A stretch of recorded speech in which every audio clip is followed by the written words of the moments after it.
Welcome to Margin of Thought, where we make space for the questions that matter. I'm your host, Priten, and together we'll explore questions that help us preserve what matters while navigating what's coming.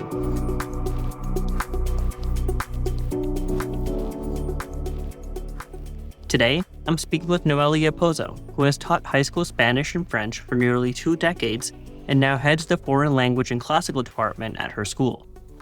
Noelia's perspective is particularly valuable because foreign language classrooms are on the front lines of the AI revolution. Translation tools are everywhere, students can generate seemingly perfect essays in seconds, and the fundamental question, why learn a language when AI can translate, is impossible to avoid. But rather than fighting the technology, Noelia has done something else. She's created a classroom culture of honesty and experimentation, where students openly discuss their AI use, explore its biases together, and learn to see technology as a tool for human connection. Let's hear from her. My name's Noelia Pozo. I've been teaching high school Spanish and French for now 18 years, going on 19. I am the head of our foreign language and classical department. I'm also co-director of our new program we started last year in our school called the Global Scholars Program. Lately, kind of just taking the reins myself and trying to bring a little more AI literacy into our school, trying to set up better guidelines, obviously to be more preventative of different things, etc. Any issues with parents, students, somewhere down the line. So I'm trying to be a little more proactive and prepared than surprised and caught off guard. Very cool. Yeah, I kind of want to dive right into the foreign language component of this, just because I think that's a unique perspective and one that I want to talk a little bit about. I'd love for you to just tell me like what has your classroom looked like? What has changed in the last almost 2 decades that you've been teaching, but especially in the last few years, in a foreign language classroom? So the technology has definitely shifted. I started with a blackboard and just writing stuff up and just seeing the shift as having simple technologies such as PowerPoint or Google Slides kind of come into the mix a little bit, and then using even YouTube to educate, and then just seeing how apps have developed and using that with the kids, making it more of a game than making it like some drudgery for them because language is not for everybody. So you try to find the different things that can make it interesting and have kids respect it at the very least, even if they never love it as much as I do. And then even now with AI being integrated into certain apps or even using certain platforms to help with helping kids and tutor them, I've used it personally within my classroom and one-on-one with students, showing them how to prompt correctly, not just using it as a Google search. So just seeing how kids are perceiving it now. They still don't have a great love for it. They're still trying to find the easy way out. But I'm finding, especially now with using certain AI tools, kids are using it more to help them study and prepare than they are trying to get the quick answer and move on. Even though they do still show signs of using it in that way, especially with certain homework assignments, it's made me rethink how I give assignments also to them so that they're not just typing something in and then putting it in right away. But it's been quite an evolution in almost 20 years, just going from pen to paper, using a textbook, using textbooks online, and now just using all these other platforms and apps that can kind of reinforce what's being done in the classroom. Yeah.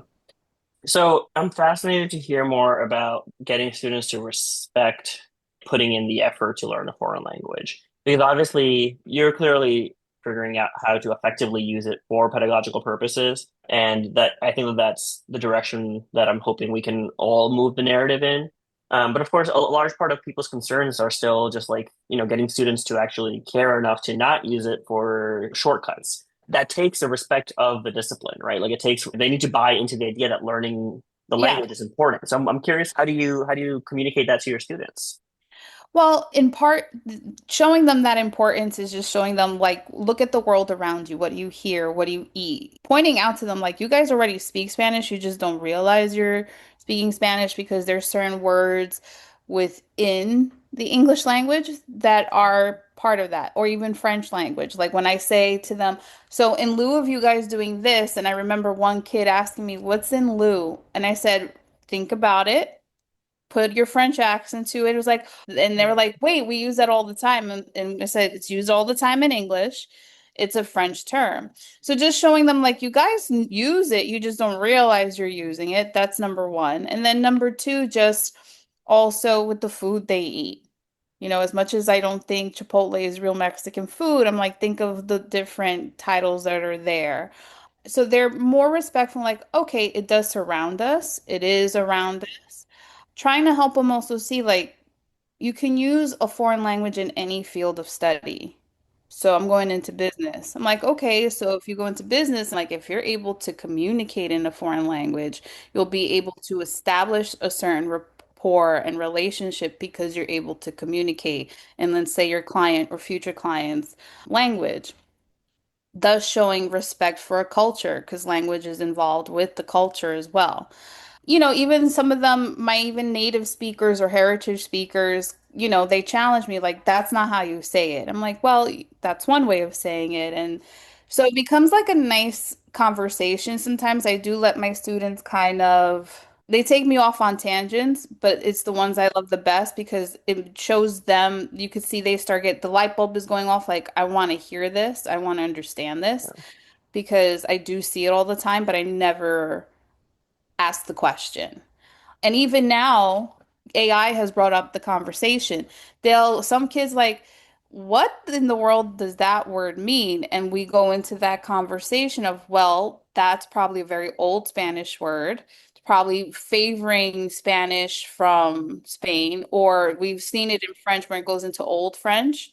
And then they're like, but why is it always giving that sort of response? So that goes into the bias of even language. Even in English, they'll see it like, who uses that? Right. So why are you going to put it in there if you're not going to use it? They start to understand like language is very different. It's not just something that's perfect or pure. And they start to like, okay, I see how this can help me down the line. You still have the few that are just, no, I'll never use it. But they're the ones who come back to me and say, I wish I listened to you. So even years later, even though they didn't value it then, I'm glad they value it in their future. Yeah, those tangents I think are the best parts of classroom moments, and I think why I don't think AI and robots will ever replace teachers because those tangents are only something that us humans will entertain. Tell me a little bit about when you think about having these conversations with your students, 5 years ago versus this fall, and you think about how powerful the technology has gotten, where we could put headphones in and foreign languages could be translated to us and vice versa. How do we navigate those conversations with students when if they tell you AI can do all the translating for me, why should I still learn XYZ language or business or whatever? Yeah, so it's funny. One of my kids did actually ask that. I'm like, okay, so you're letting a robot do your work for you. You're not setting up a relationship. There's no connection, that there's no human connection because you're letting something else do it for you. So thus, you probably have the other human on the other end who is like, okay, so I have to talk to a machine. I can't really talk to you. How do I know if I'm going to trust you? How do I know what you're really thinking? You know, I can't relay your emotion or try to read you because you're putting everything in a language I don't understand, and then I'm getting that relay from a machine. So, making the kids understand at the end of the day, yes, you have all this great technology, but at the end, you have to create human connections, right? Whether they're personal human connections, whether they're professional human connections, that human connection is probably the most important thing, which is why it also breaks my heart to see how the smartphone in itself, as much as it's great, is also a breaking factor in those human connections Yeah, because clearly kids today are addicted. I'm the teacher who collects their phones. I have a phone called the telephone hotel. And I said, put it in the hotel, it needs to sleep. And they hate it, but you could see like the itchiness, all the addict signs, because the moment that bell rings and they're switching to another class, they're running to get their phone. And they could forget their notebook, but they won't forget their phone, you yeah, know, things like that. technology, as much as it's a very great tool and a helpful one, we have to be careful with it in that it is breaking certain human connections that, especially kids today, especially when they start to go into the workforce and whatnot, if they can socialize or be able to network well, it's going to hurt them down the line. And unfortunately, they're relying, can I just put this through a text? To be able to have that conversation when not everything can be done through a text. And I think that's the value of these conversations with the students is helping them see that it's not always just about like, can this be done by a machine? It is about Hmm. what does doing it by a machine mean for your relationship with other humans? And I think that foreign language to me is a great place to have this conversation because in some ways it is one of the easiest places to use AI to kind of just do the work, especially comparatively. But it's also, I think, one of the most valuable places that you get benefit from doing it yourself. To me, I think it's a great discussion point. I'm glad that your students are having that experience of talking that through because I think that hopefully is creating those light bulb moments that you're talking about, which sounds like it is. Yeah. Trust me, I hope so too Yeah. sometimes.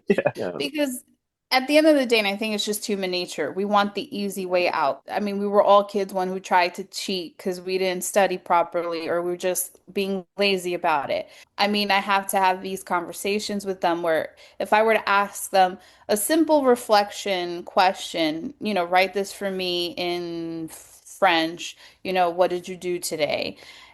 They don't want to sit there and say very simple 5 sentences. They'll go into the bot, and I'm like, but why are you using that? Well, I'm trying to get it to help me. I'm like, it's doing it for you. I need you to write it first before you use it. Because the cognitive offloading is ridiculous on what some of the like they don't even want to think. I'm like, you can't ask this to reflect on something on your feelings. So why are we going there? Well, I don't want to Right. sound dumb. And I'm like, but it's a reflection.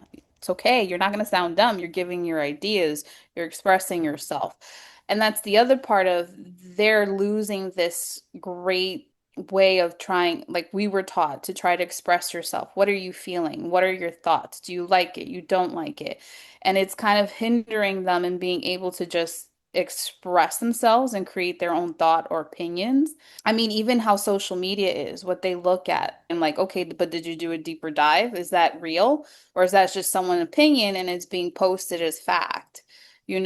So you can't just take everything for what you're seeing as truth anymore. Unfortunately, Yeah. we have to do these deeper dives, we have to do our research, and they're just stuck on whatever TikTok is saying, and then they call it a day. And I've Right. asked them, I was like, oh, where did you hear that from? Oh, I heard it on Snapchat. And I'm like, okay, can I get a more meaningful credit of what Right. you're saying here? Because Snapchat is not my go-to for a good resource. Yeah. What's striking to me is how many digital literacy conversations you're having in your classroom, right? Like you're helping them navigate, the healthy usage of AI, fake news and credibility, just healthy habits with technology in general. I think for a lot of folks that feels overwhelming. Like the amount of coaching that we have to do for students to understand what role technology plays, I think for some educators, A feels overwhelming and B feels like it's not part of their curriculum. You're teaching a language. Like there's so much else for you to cover in a class period. And the fact that you're, finding ways to integrate those conversations it's inspiring. How did you, is this natural for you? Like what helped motivate you to integrate so much of that conversation and not just say, okay, we're going to lock your phones up and then not even talk about them? Right. Part of it, I think, is just because how the kids, even their own questioning. I had to do a placement exam recently for incoming freshmen, and a kid just randomly asked me, "Do you guys really collect the phones? Are you going to do that because the new law passed?" And I'm like, "Well, at least he knows there's a law that was passed, but it doesn't affect us because we're a private school. So Yeah. we don't have to collect the phones if we don't want to." However, it is asked of us as teachers, please collect their phones. So fine. I said, well, if you have me, I will be collecting your phone. But why? I don't understand. I'm like, trust me, 40 minutes, you'll survive. You won't die. Um, And the kid's trying to give me arguments, but what if my mom needs to get a hold of me? I'm pretty sure if it's an emergency, she would be calling the school or, whatever. She should know that you're in school and you're in class. They're trying to find every excuse, but letting them know like you'll survive if you don't have that. Generations before you didn't have this, Yeah. right? I remember having to still read a map on how to get to where I needed to go. I struggled with it, but it was what it was. It also was just seeing like, why am I going to fight them on something they're going to look at?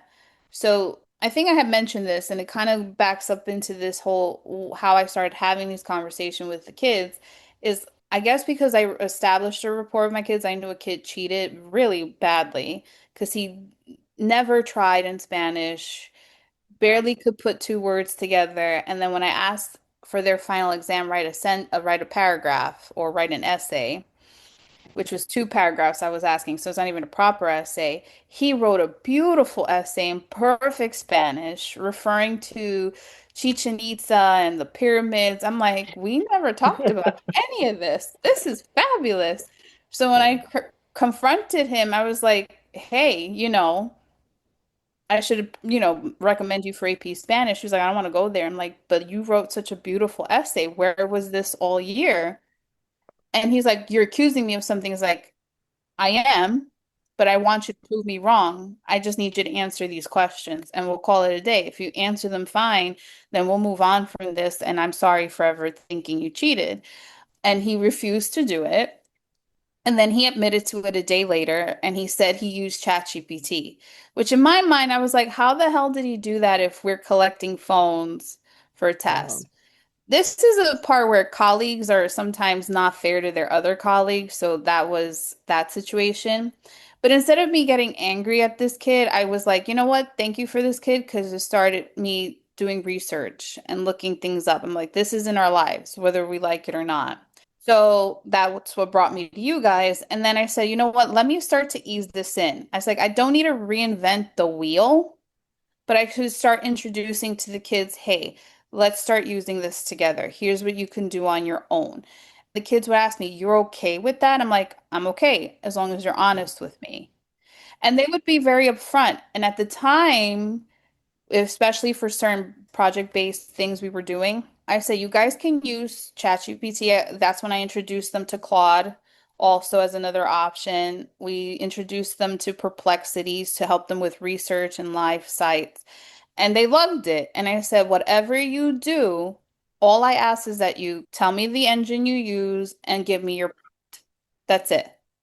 And they did that. I got works cited pages, and at the very bottom, they did all that. I checked. I was like, okay, they're being upfront. They're not hiding behind it or anything like that.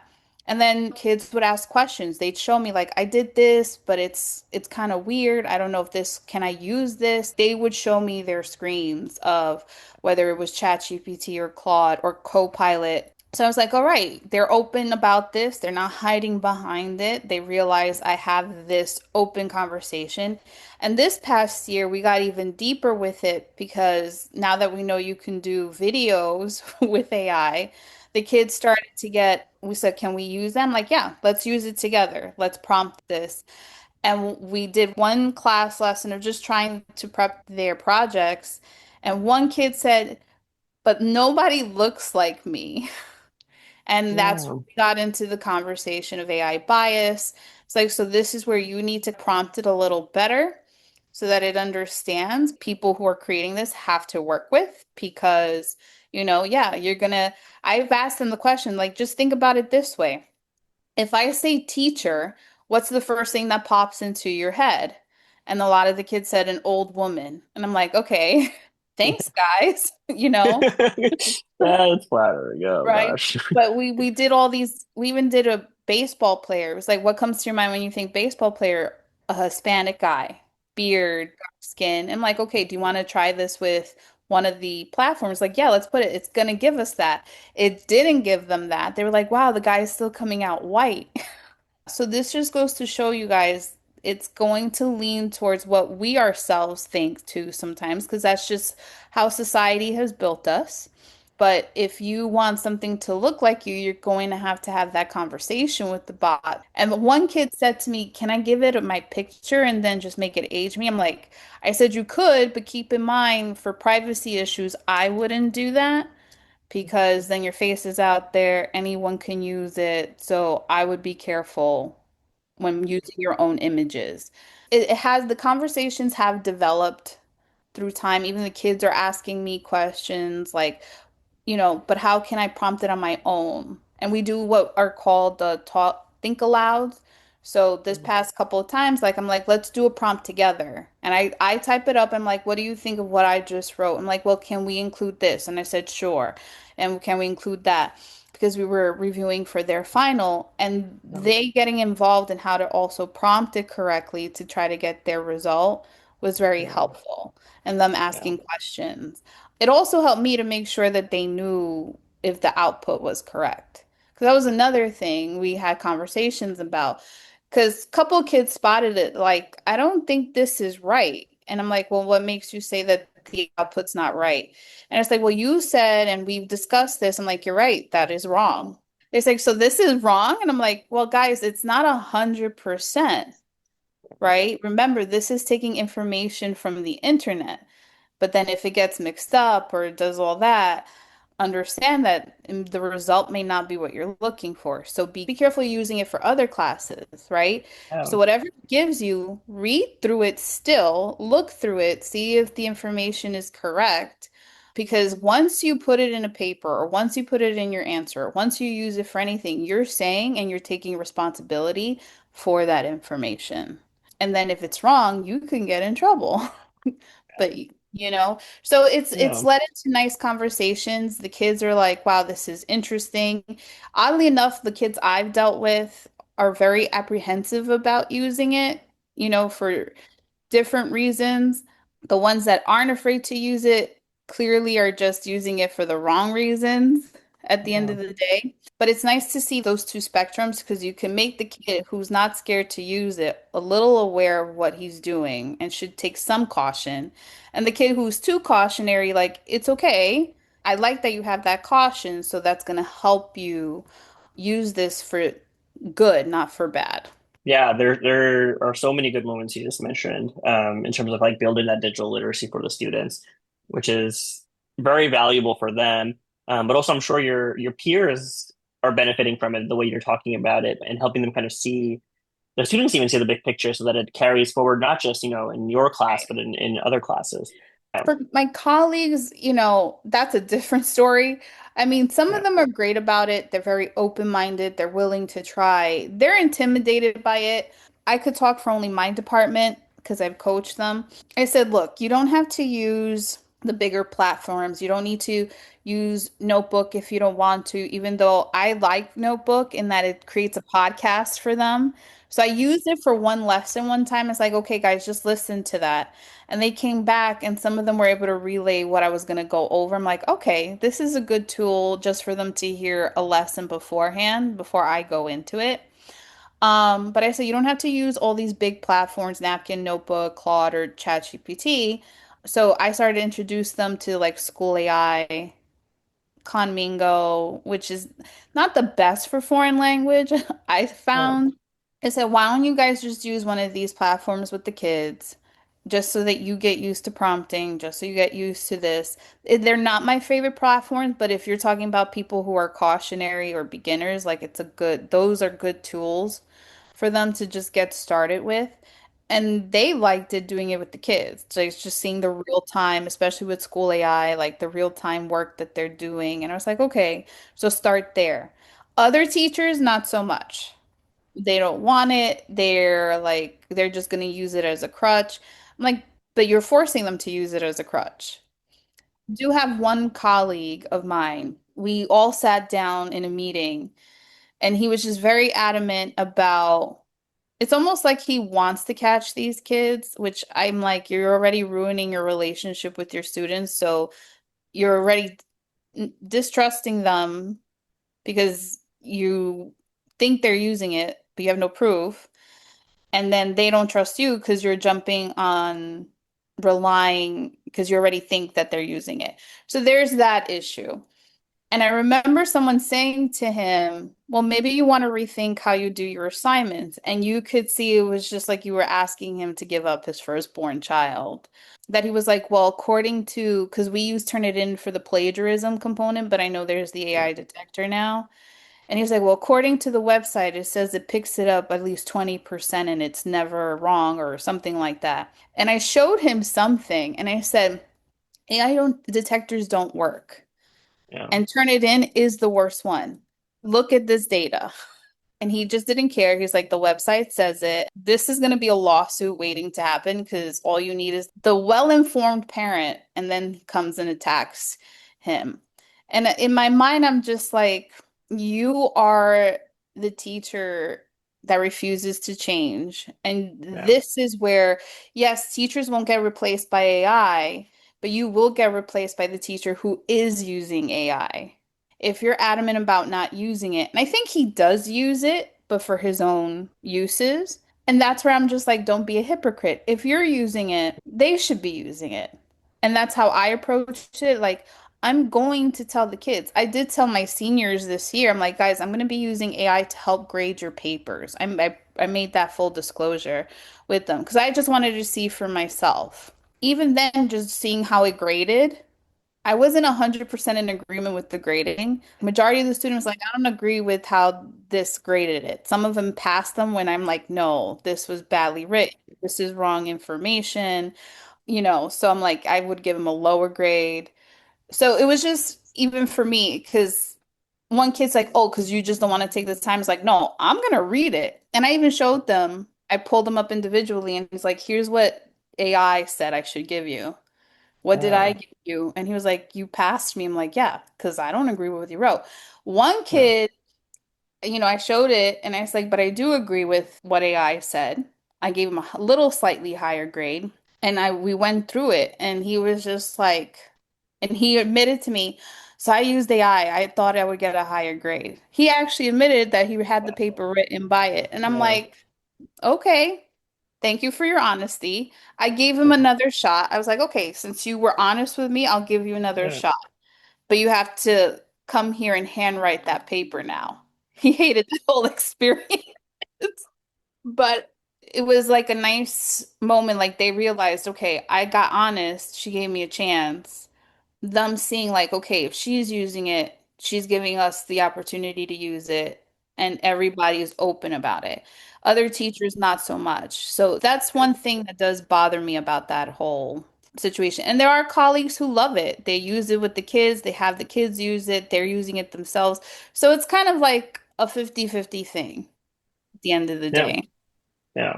Wow. You've given me a lot to think about and a lot of good content, so I really appreciate it. All Perfect. Well, right. thank you so much. Thank you. All right. Take care. You too. Bye-bye. Bye-bye.